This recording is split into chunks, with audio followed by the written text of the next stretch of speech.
All right. So we're going to work on a new project.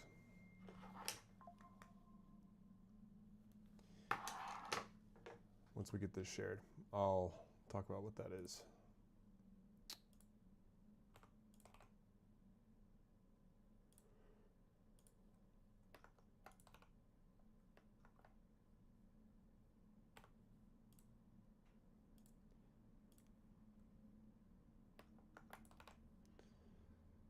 Okay, so there's this thing called the tinybox, and it's made for a thing called tinygrad. I'm a mechanical engineer, so I'm not going to pretend to know too much about AI. But it's an interesting problem, and the problem specifically is the tinybox. So tinybox is the compute that George Hotz is building for tinygrad, and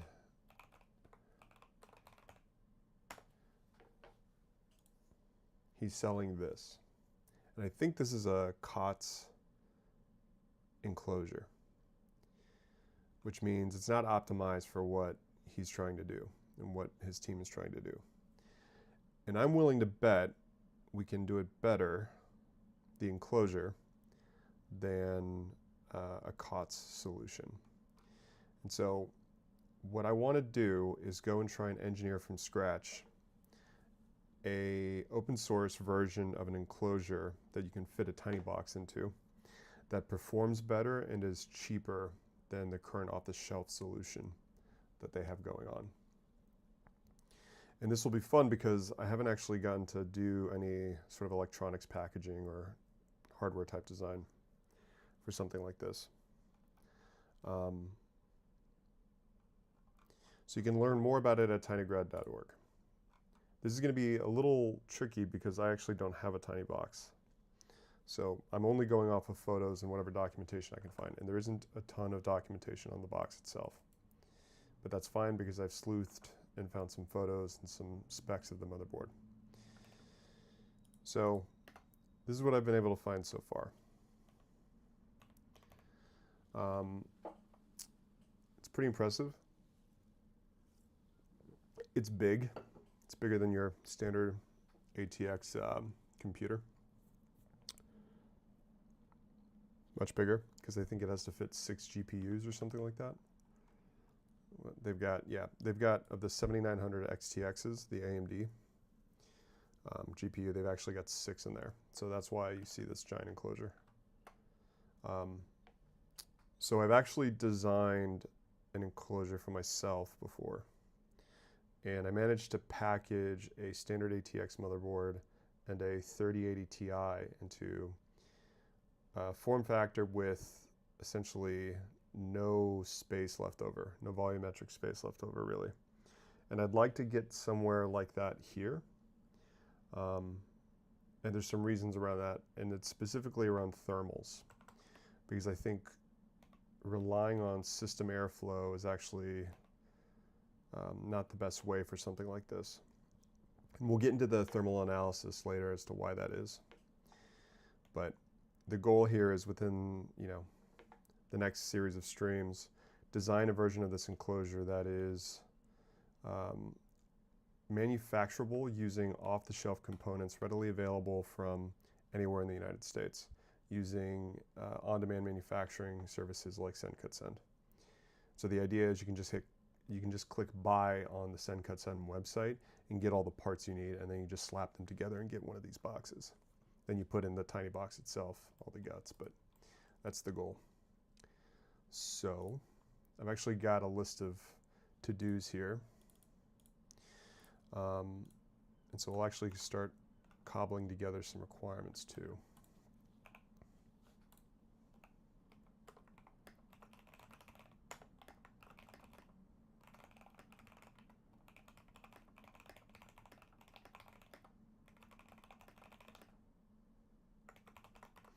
We'll default to SendCutSend for now. And so that will kind of give us the initial constraint of, well, we're not going to have any machined parts. And if you look at the already existing off-the-shelf solution, I don't think there are any CNC'd. They do have some stamping, which makes their lives a lot easier.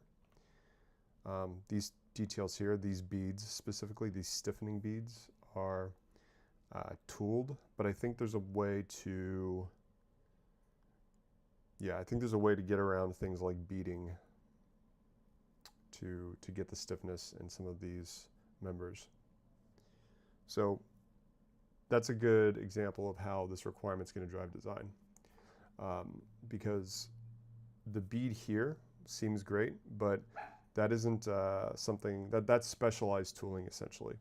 So even if Send could do it, which they can, there's no guarantee that you'd be able to go to any sheet metal manufacturer in the country and they would have that specialized tooling. So that's another requirement.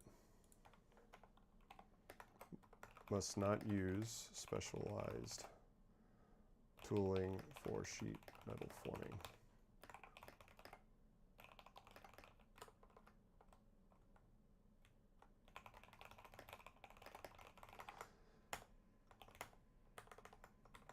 Okay, so what I want to do is go through some of the to-dos and start generating requirements.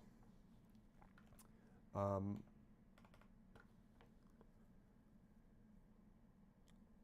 already said I couldn't really find the list of hardware with the exception of the motherboard. I'm not even sure the motherboard is the same between the red and green box. So there are two versions of the hardware. They have red and green. So green is the NVIDIA hardware, and red is the more affordable AMD-based hardware. I do think that I don't have any guarantee yet that motherboard's the same. So I'm going to design to the ASRock motherboard that is already mentioned, and then I'll find out later if we're going to have to do a second version of this. I imagine they don't have different enclosures between the red and the green variation. It seems like that would be a bad idea. But, there might be some reason why you'd have to do that. So, requirements. This is still on the to-do list because we don't know yet. Another challenge here is that the Discord's locked down to contributors, and I haven't proved that I'm a contributor yet, so I can't ask these questions, but maybe soon. Actually, we should find someone. We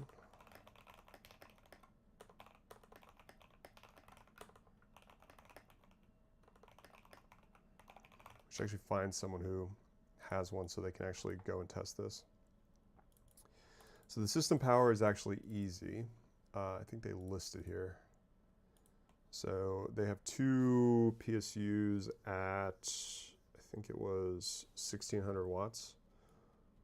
So that's 3200 watts.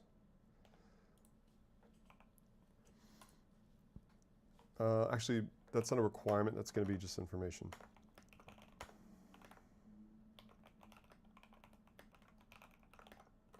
So system power maximum, or the, we would call it MSP, or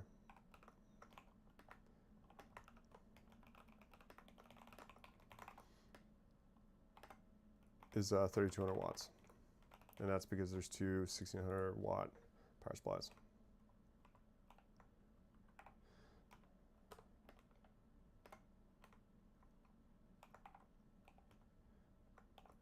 Okay.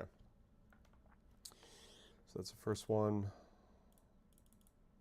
The thermal power we can conservatively estimate as system power. That's not true, and it might be off by a couple %, but the thermal power and the system power are two different things. We could get into the nuances of AC power and things like load factor and so on, but I need to brush up on that. But long story short, essentially, the energy in is roughly energy out. And so we can conservatively do our thermal calculations based on the fact that whatever that GPU consumes is going to have to turn into heat. Some of it turns into Bitcoin in some cases, but I actually don't know off the top of my head what that loss ratio is relative to maximum system power. So for now, we'll just conservatively estimate thermal power is actually MSP.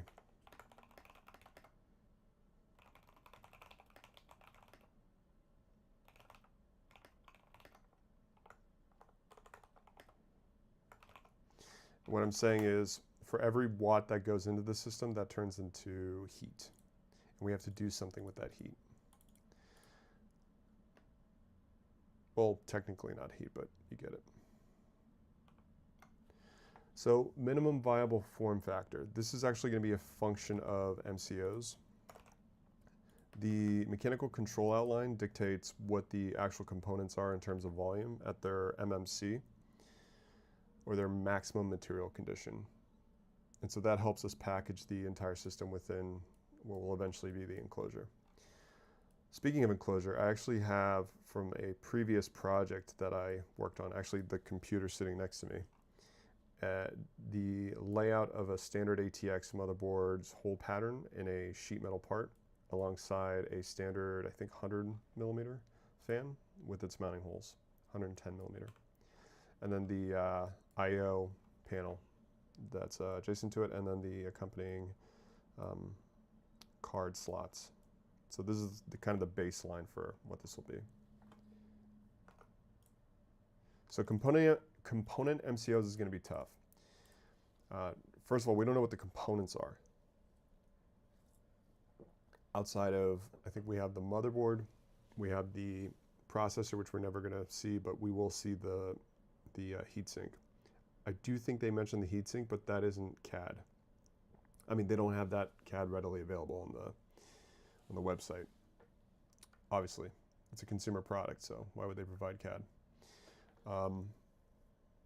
So finding the MCOs is going to be tough, and that might have to wait until we actually get someone who has one of these to actually get some measurements.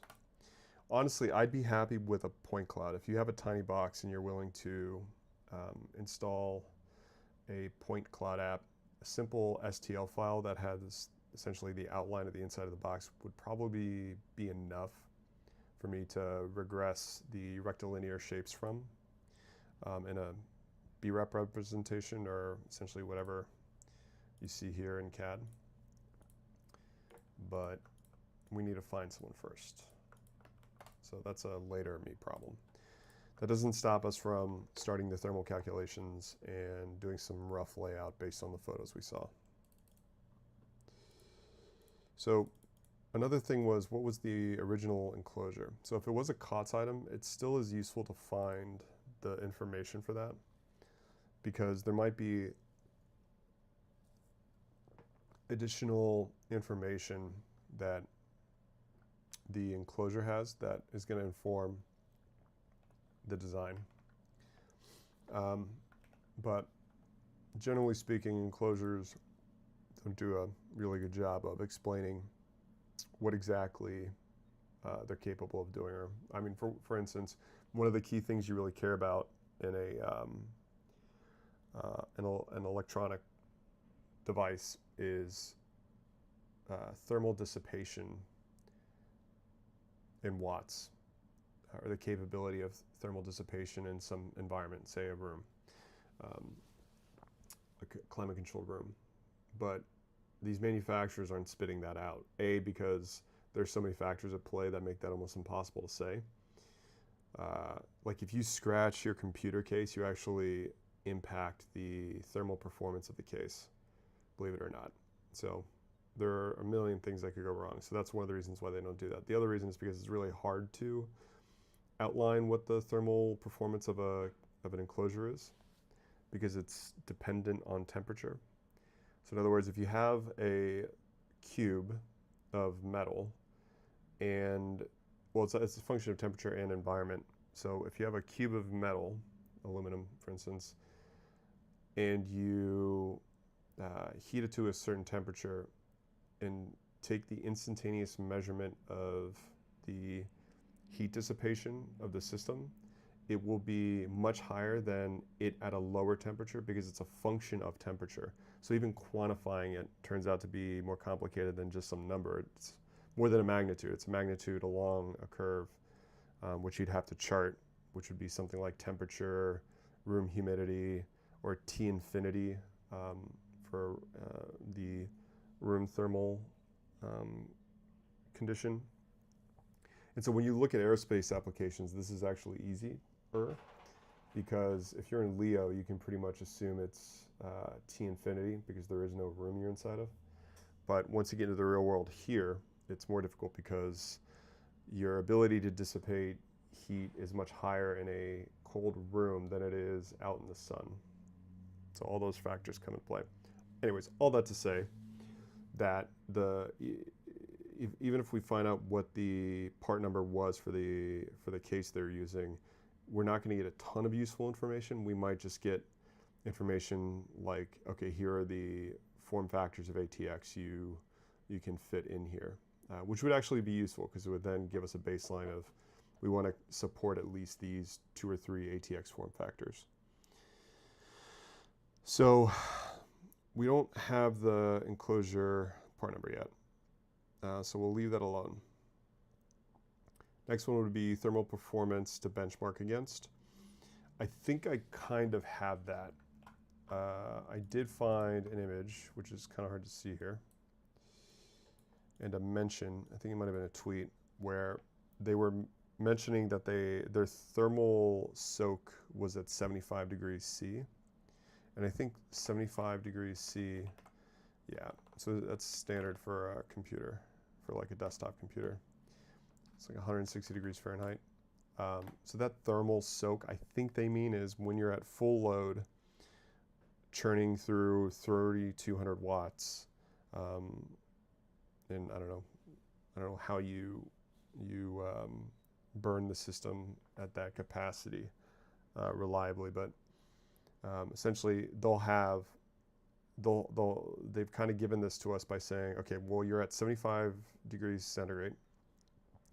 You have X number of watts in, which we might be able to regress from the flops per second. I have to think more about that, but at least we have temperature and we have quote unquote thermal soaking, which would mean the system steady state temperature. So we might be able to regress baseline system performance of the current iteration of the tinybox and then gauge that in the future. So in other words, if we're at 70 degrees in the same exact test, we can say, hey, we actually have a 5-degree delta, which means we're performing that much better, which means you can actually figure out what your wattage improvement in terms of heat dissipation is for the new version of the enclosure. But again, that goes to, we need someone with one of these to actually do this. So that's the current performance, and that will be important too because one of the I've already made the repo, but the repo's stated goal is to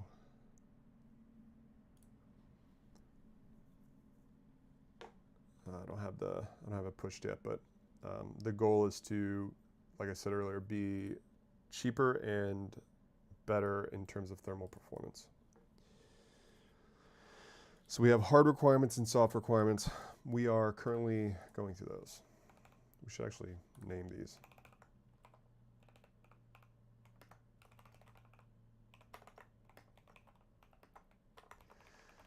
I call soft requirements nice to haves.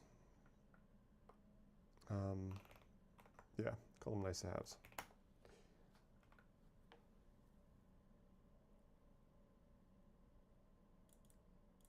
So we'll continue to develop these. Target cost, I'm going to go on a limb. So, and say 3 years ago when I built my first enclosure for a server, it was $600 or something pretty expensive. But there's some factors at play there. The first one was decentralized manufacturing hadn't really taken hold. It was just starting. So the cost at services like SendCutSend have actually dropped a lot since then. So I actually think baseline design of the $600 design I did would be something like 300 or 200 today as a baseline. This by volume of metal is going to be more because we have to support more than one GPU. So I already know we're going to have way more work to do and more structure to include. So I wanted to say $100, but that might be a little crazy. I like setting it super low and then backing into reality, but let's say $150 until we get more information to say that's feasible or not.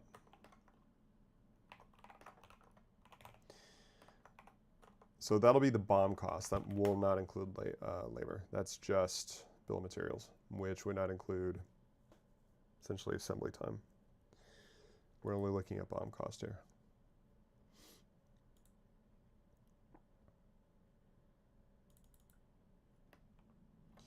The display is tricky.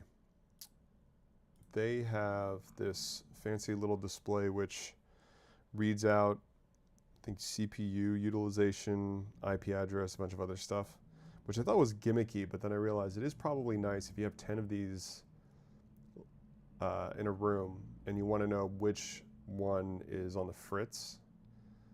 It is probably really nice to be able to just go look for the IP address and see which one's which. So I'm actually coming around on thinking that that's not a gimmick.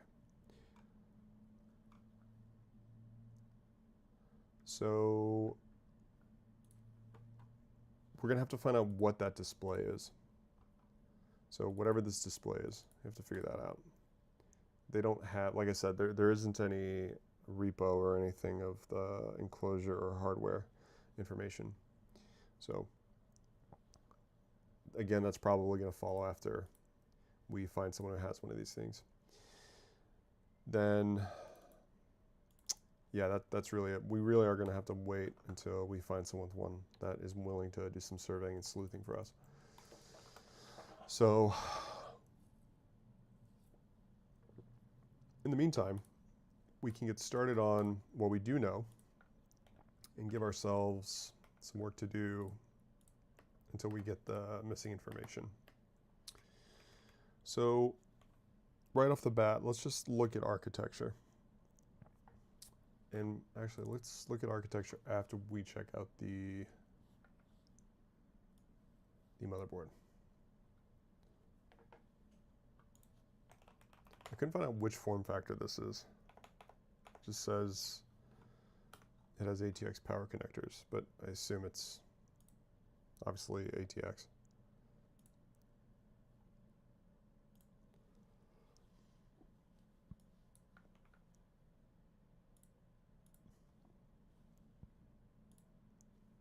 We don't care about the RAID installation guide because we are not actually doing anything with the UEFI or BIOS or whatever.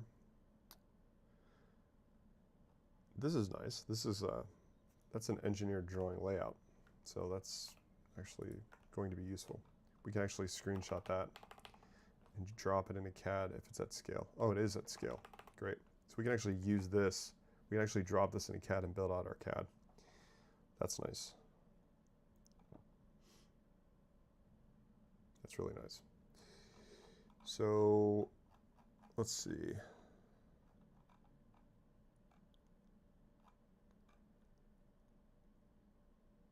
Do they have an elevation view? So we have the plan orthographic view of the motherboard, but we don't have an elevation showing height of the connectors and so on, which, you know, we can have a really rough MCO to just kind of outline this. Actually, we might be able to scale this sketch to this sketch here and see if we can actually get the heights out. So this is actually a useful document. We should save that.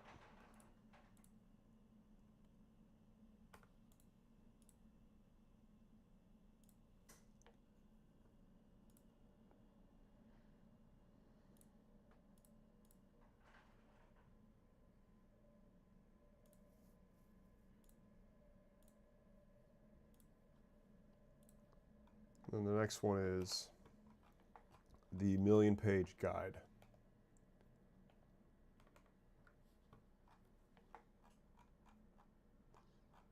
Which might have useful information.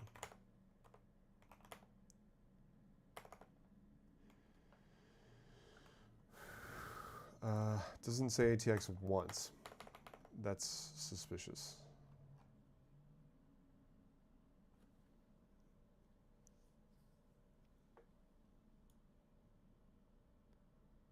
Oh, this is the BMC guide, that's why.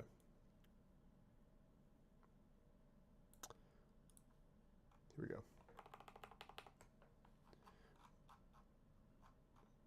Look at that graphic design.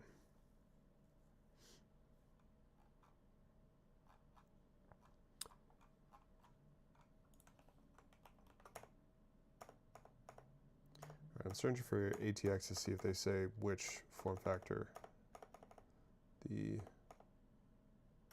MCO is, but it doesn't. I'm just going to assume standard big boy ATX. So this was on the website. That's nice.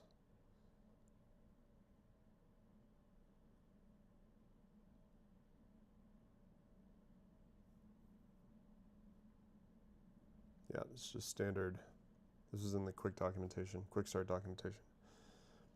So this is all not very useful for us.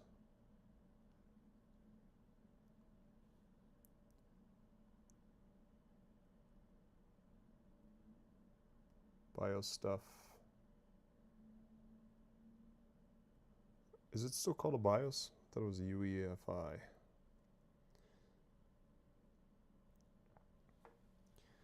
I haven't built a computer in 4 years, so. All right, I'm not seeing anything on form factor or anything like that. So this is still useful to have though, so we'll save this.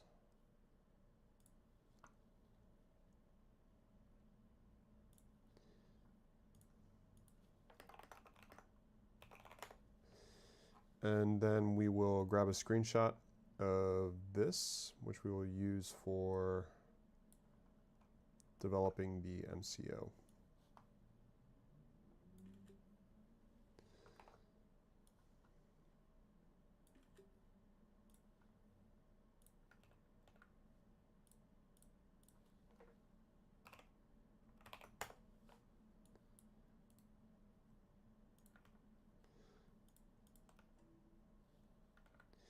Okay, so actually let's do a sanity check real quick and we'll see.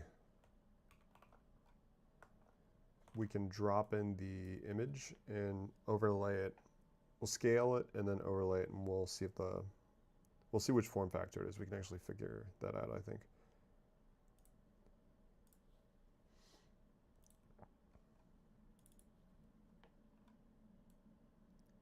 Is it even at the right?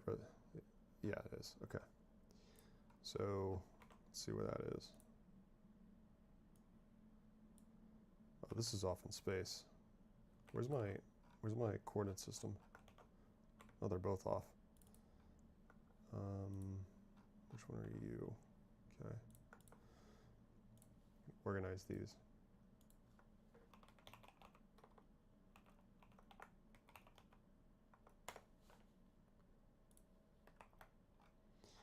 Let's get this on a coordinate system that makes sense. We'll pick this standoff hole as 0, 0, 0, and we will realign that in the future.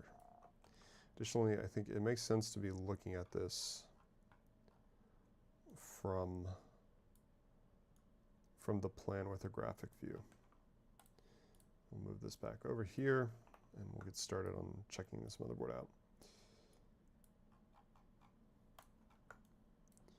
So this is inverted, I think. It is.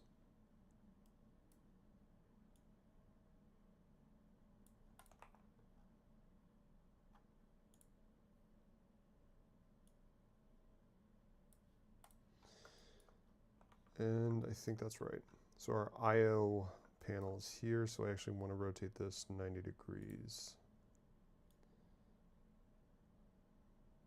There we go. And then we want to scale this now, so we'll isolate this and then scale it. So we're at 33 centimeters on the OAL for the entire PCBA. So we'll, actually haven't done this in Shaper 3D yet, so see if we can find a way to, clever way to do this. So that's going to be 300 millimeters. And so we want to scale this to this. So how do we do that? I think we actually just brute force this actually. I'm just going to draw this and then get the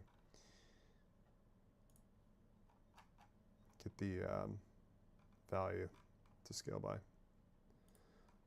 So this is 399.45 and we want that to be 300. So we're going to scale this by 300 divided by the value. And so now, if I draw a line here, this should be 300. And it is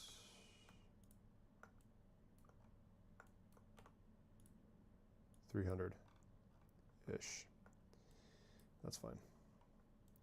So this is good. This is our rough layout. And we're going to be off by, I don't know, less than 1%. So that's good. Get rid of the sketch we don't need anymore, and then we'll show everything else. So so the motherboard already fits within the existing, ATX enclosure I've already designed. So that's good. Don't need to do any surgery for that.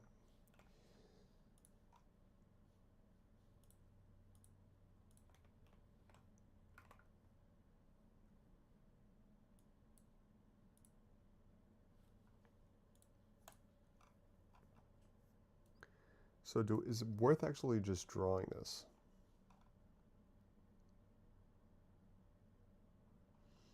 I don't know. Let's see if we can get these holes to line up.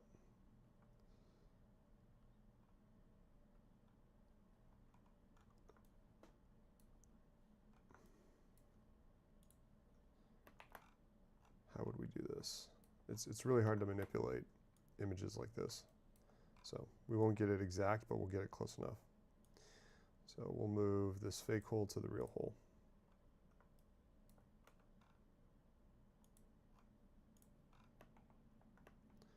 Okay, that doesn't really line up. Do any of these holes line up?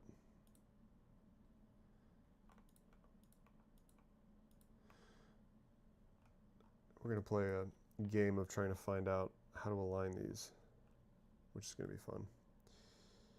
Maybe the orientation is off.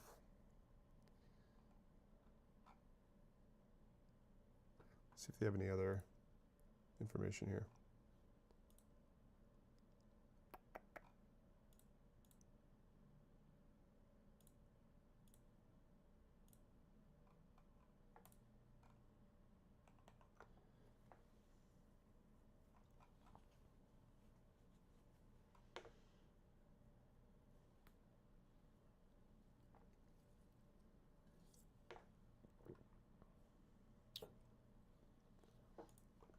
Nope. All right, we're going to have to play Tetris to figure this out. Maybe what we'll do is we'll actually turn this into a body to make it easier to kind of manipulate and see what's what. So I'll actually do that now. So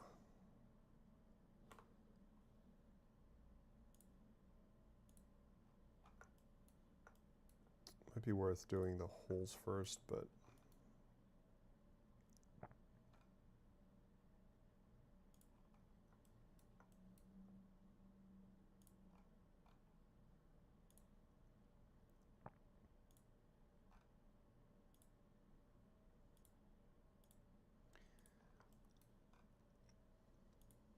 So what we're doing is we're just creating a rough outline of the motherboard, which will be useful to us eventually again.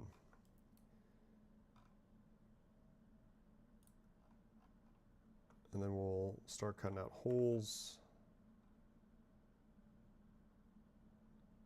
I forget what the standard hole for an ATX motherboard is.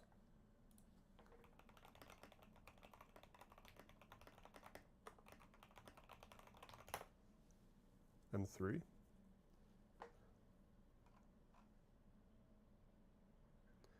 Oh, that's right, it's freedom units. So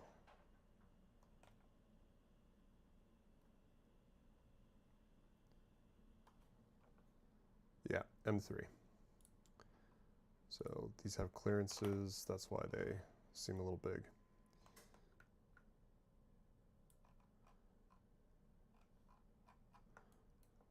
These are not ATX holes.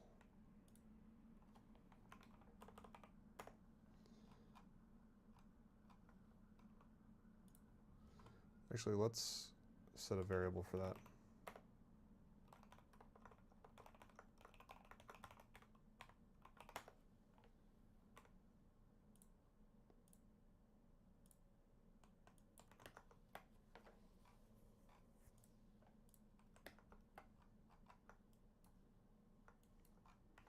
So now we're going to go scouring for holes.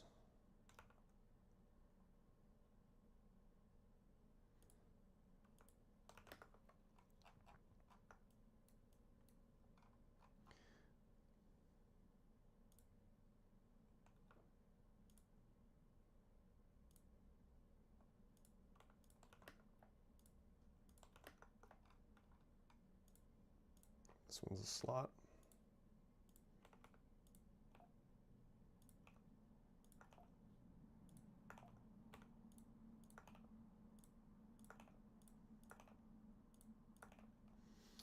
And I bet it's 1.5 millimeters apart.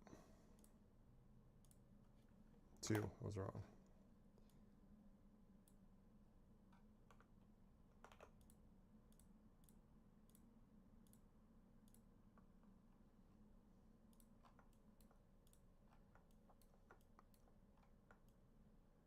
So we're just scanning the drawing now for these holes.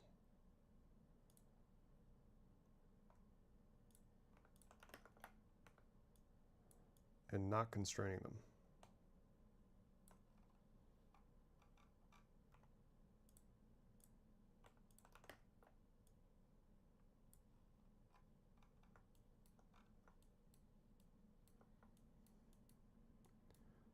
I'm sure this is thrilling content, but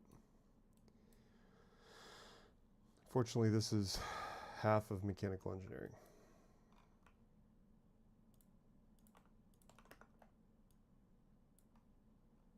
More than half. My favorite is when you've actually got your component outline designed and you're going back and forth with the PCB DFM team. And you're just doing this through 15 drawing sheets, just trying to figure something out. Those are the best. Okay, I think we got all of them. And so now we can actually draw and sketch this out. So standard size for an FR4 PCB is, I think, 1.6 millimeters. So we'll just extrude that out, and we'll hide this image. So there's our motherboard PCB, not the PCBA. So we'll see if we can actually get this to make sense now. And I wonder if we can just change this to a material that makes it easier to sort of play with for now, make it clear.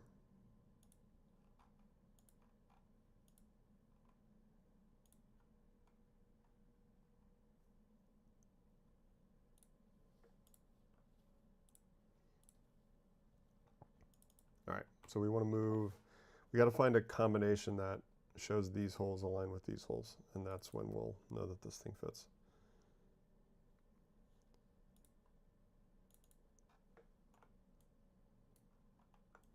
Actually, the fastest way to do this is going to be to find a pattern that makes sense. So this is 142 apart. This should be roughly about that. It's actually less, 120. So let's look for a pattern that's 142 apart. Nope. If this is an ATX and I'm wasting my time, I'm going to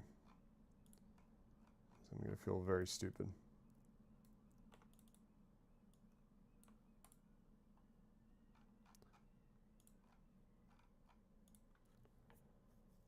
$157. 124.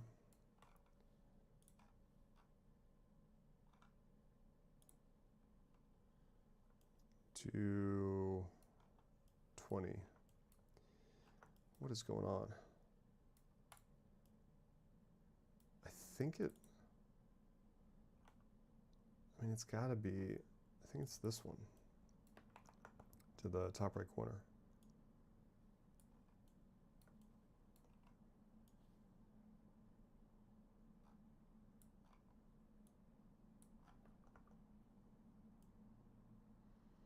No, that doesn't work. It's close, but it doesn't work. Actually, it might just be off. So maybe it's this. No, I think that moves it in the wrong direction. Let's try this one.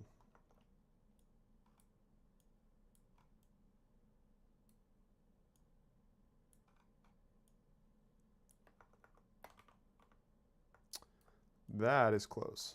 So that actually might be the real deal.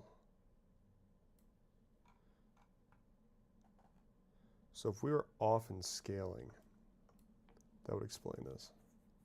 And it looks like it is just off by some tiny amount. It's almost like they didn't scale the drawing correctly. They purposely gave us the drawing out of scale.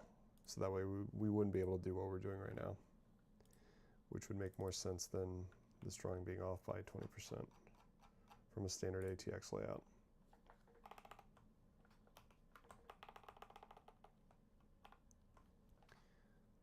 Oh, I was wrong. It was 330, not 300. That's why. So we are off by, that makes me feel better. So this is off by,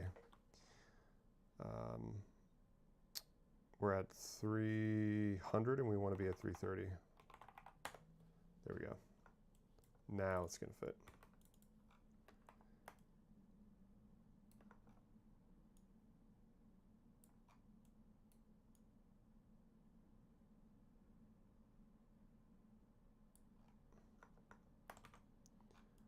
It does. Look at that.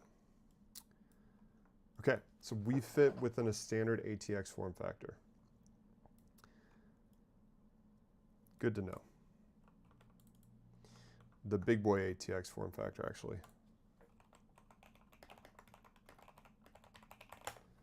Which makes sense because this is a server motherboard, I believe.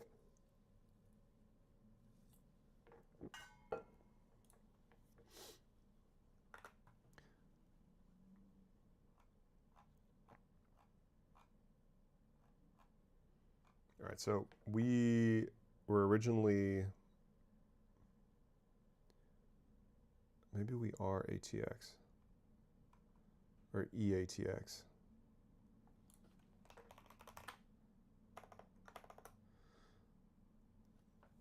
"19-inch rack mount servers can have custom," but I don't think that matters for us.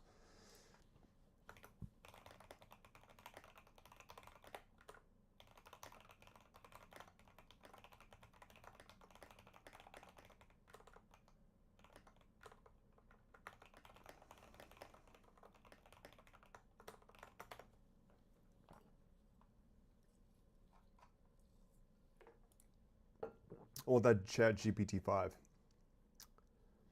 I had it earlier today and they took it away from me. I'm mad about that.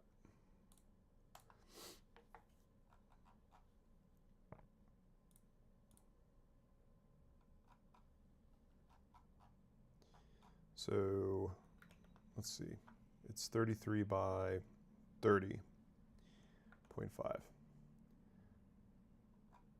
So let's go look at the diagrams again and see if we can find out.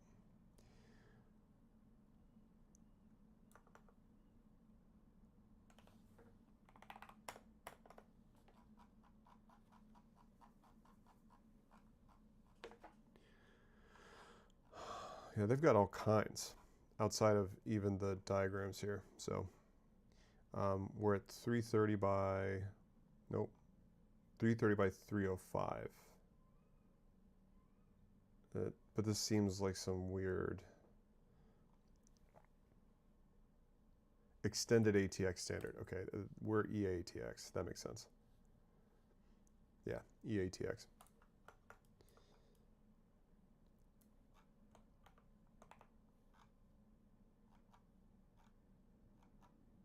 Now the question becomes, do we trust the drawing or do we trust our existing?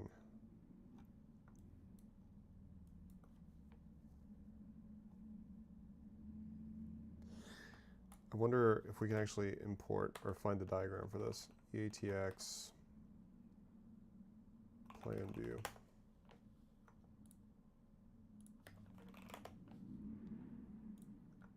Do we trust this? Some random image on the internet made in Fusion 360. I don't trust Fusion.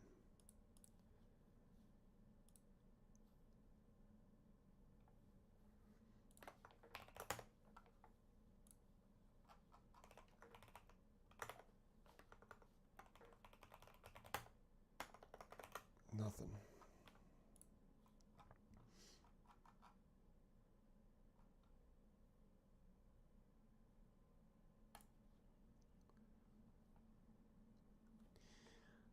That looks more legitimate.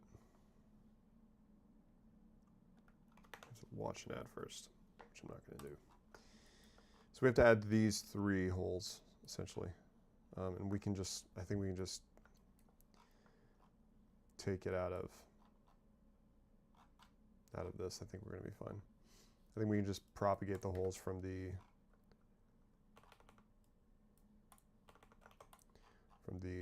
geometry we extracted from the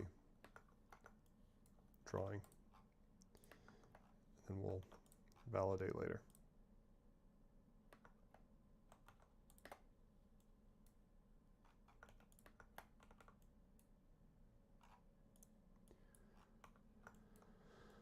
Actually, we want this to be a hole, not a slot.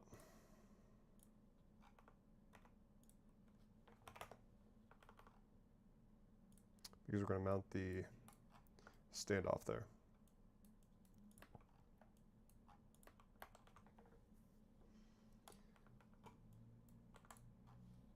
Hide these sketches.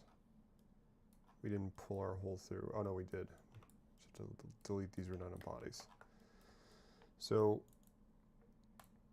we have, okay, so now we have standoff holes for each one of these mounting holes.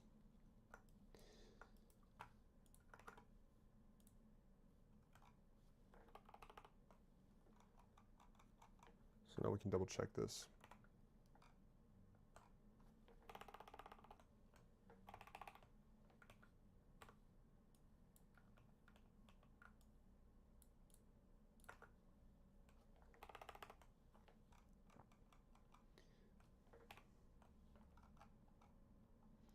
So this is going to be hard to see, and I apologize for that, but I can't really scale this much better.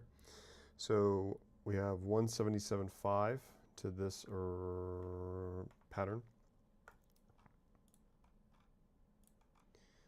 It should be 177.5. It's not. So why is that? EEATX. How many form factors do we need here?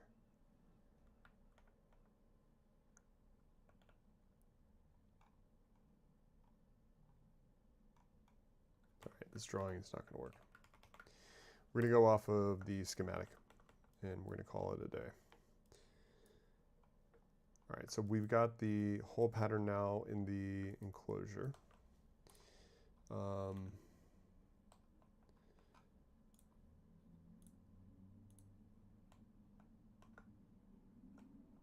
Okay.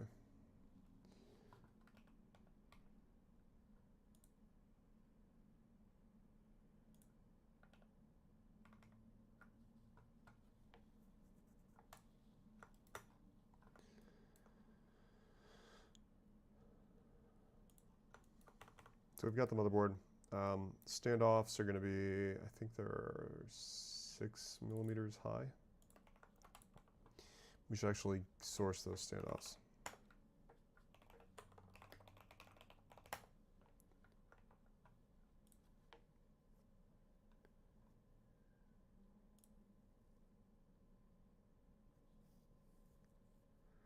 M3x5, and we'll get 6 millimeter.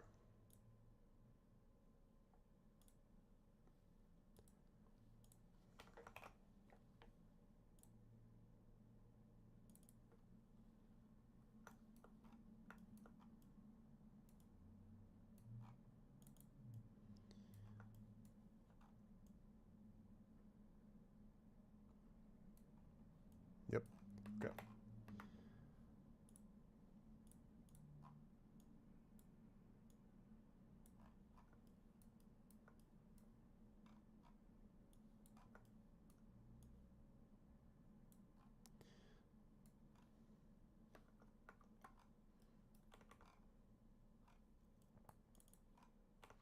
So now I'm going to just start patterning these around.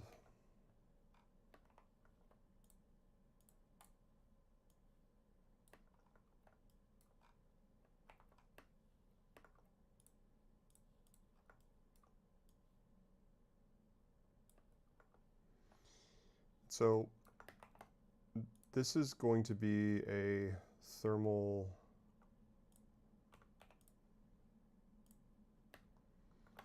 I want to say capacitor. I don't know if I want to call it a capacitor. It's going to be a thermal gap essentially. So it's going to increase the resistance to thermal conduction to the aluminum enclosure. By the way, we're going to make this out of aluminum, not steel. It's currently made out of steel. We're going to do aluminum. For 2 reasons. Aluminum is affordable now. Not that it was prohibitive, but it's getting pretty cheap. Actually,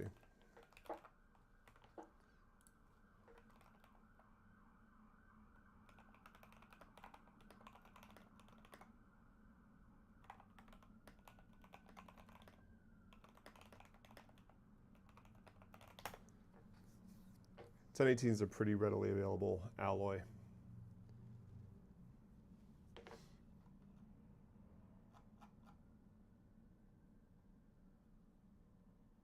Yeah, that's not useful. Give me a chart.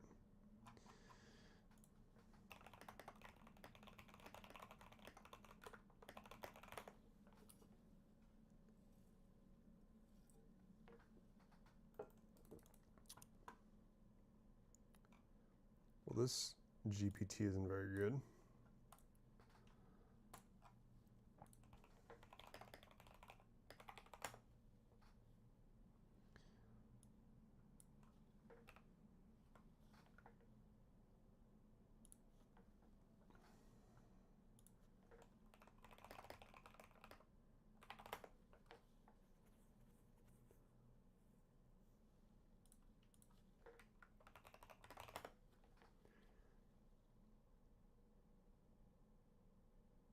So hot rolled, which is what you'll see enclosures made out of, is about 900 a ton. So aluminum is more expensive, but that's carbon steel. We're not going to use carbon steel. All right, so relative to stainless, it's gotten pretty reasonable.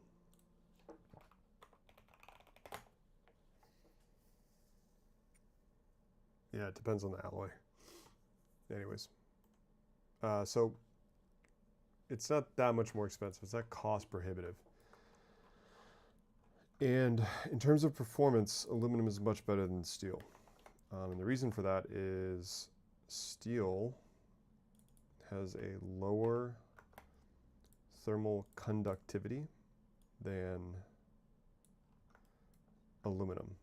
Steel has a lower thermal conductivity, and so you want a higher thermal conductivity. Conductivity means essentially how fast can I get the heat away, and that is the whole point of an enclosure.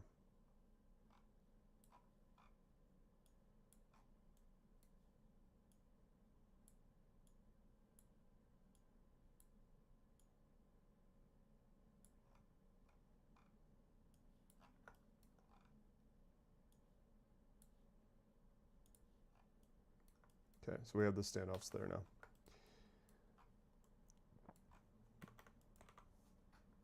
All right. So let's clean this up.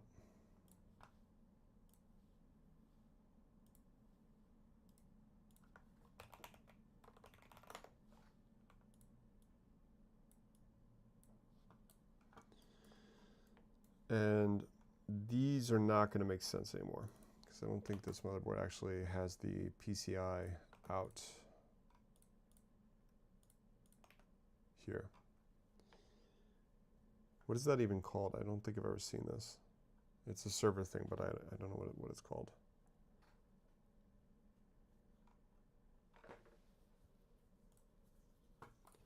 That's what the documentation is for. Let's look at the documentation. So this is 46. 46 is the mezzanine card slot.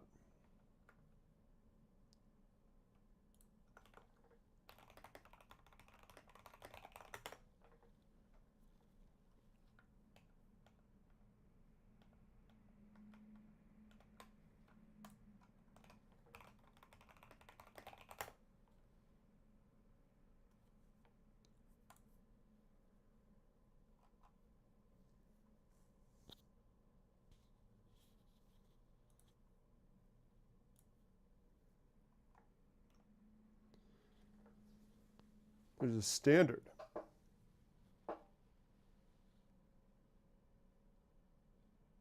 I see. So it's for connecting the second board, but I don't think there's two motherboards. I think it's it must just be the riser for the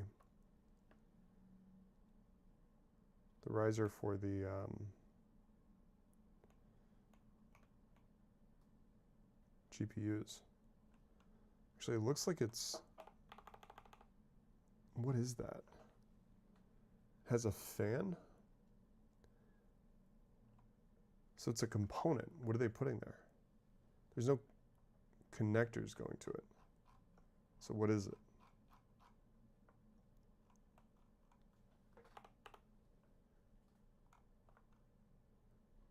It almost looks 3D printed. Yeah, what the hell is that?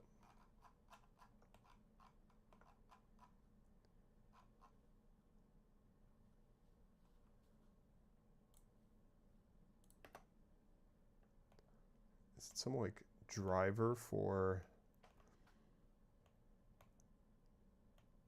additional fans or something? There we go. That's a good image of it. What is that?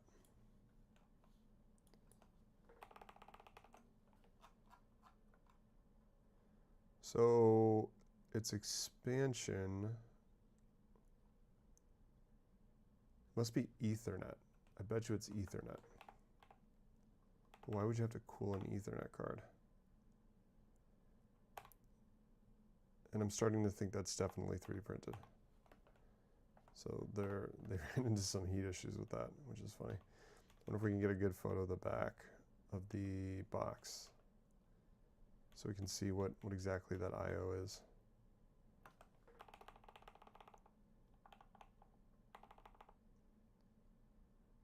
That's 3D printed. How did they cut the hole in this enclosure? Is this a custom closure? I don't think it's custom.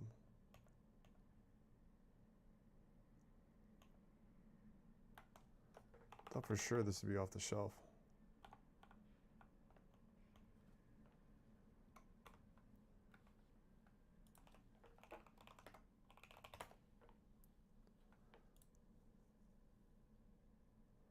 See if we can get a look at the back of this thing. I do think it's an Ethernet card. That's the server rack version of it. I want the tower version. How's there not a photo of the back of this thing?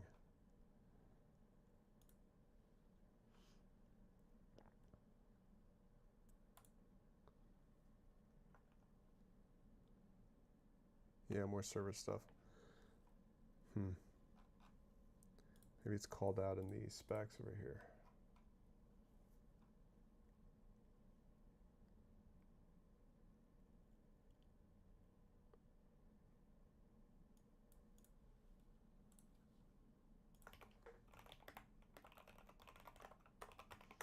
I think it's battery management controller or baseboard management controller.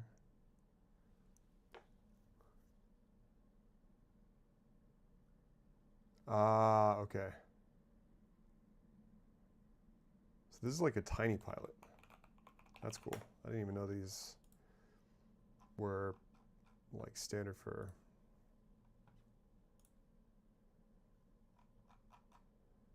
like servers. That's great.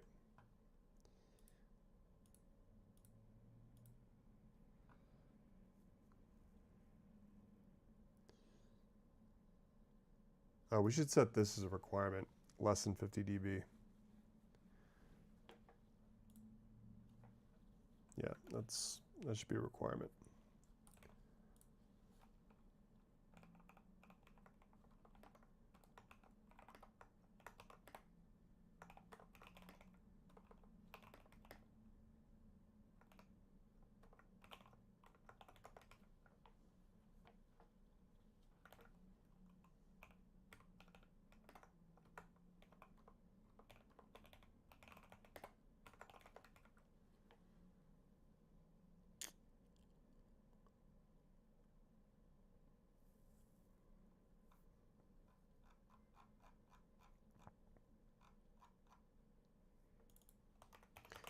I bet this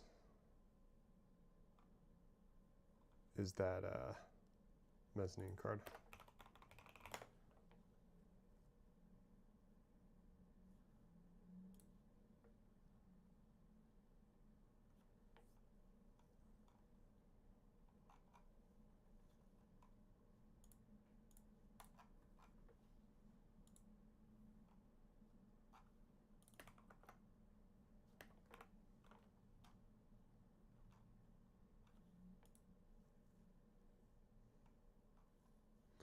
That is not a very helpful website.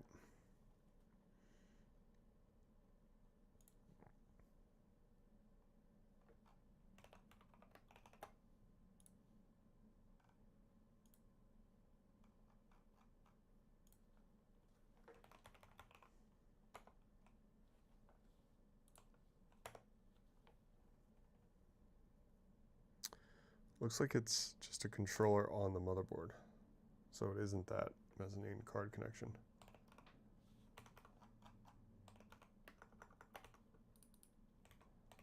It's not very helpful. Gotta get a look at the back of this thing. How do we get a look at the back of this thing? Do we go to the tiny shop?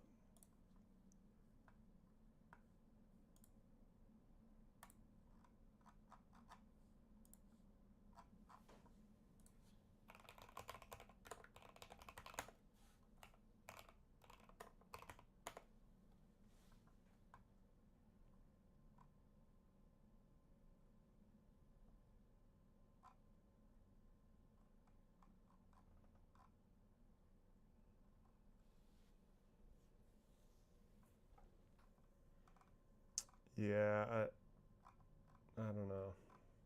All right, I gotta wrap this up anyways, but I'll do some more sleuthing and see if I can find out what that card is. And I will see you next time.